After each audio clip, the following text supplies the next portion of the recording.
Look at how beautiful these flowers looked.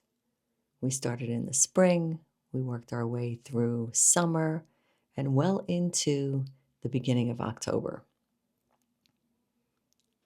If you were around, you saw that we added the rocking chairs and a couple of other things after we had our yard sale.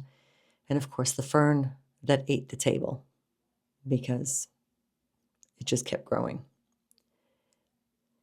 Some of our flowers, the hanging plants that we had, the wildflowers in front. I'm taking you down memory lane because, as you know, it's almost fall. And with fall, y'all, we got to change out all our plants. That was our little strawberry plant. Then, of course, we also had our tomatoes. And I also planted my olive tree. We're going to see how it goes through winter with this. We might put it in the garage. But let's take a look. Look at how pretty everything grew.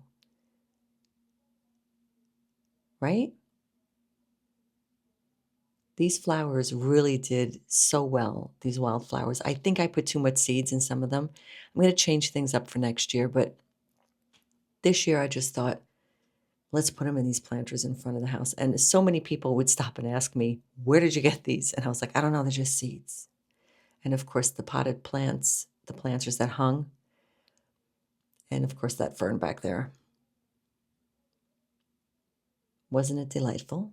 But now, stick around because here's what we're doing for fall. As the season changes outside, so does the decor. Out with the spring and summer plants, in with the fall. Autumn, fall, whichever you call it. Let's go. Okay, well, it's time to say goodbye to these plants that were on the other side of my driveway, where now we have our fall flowers. Because although today is a beautiful day,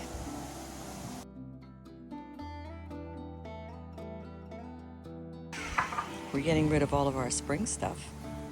These flowers are all gonna go. And we're gonna decorate for the fall. We're probably gonna take the rocking chairs out as well. Possibly, we'll see. If the weather permits, we might leave them out for a little bit longer before we put them away. And we're gonna move into fall flowers. So even though these did fantastic, it's time to take them all down today.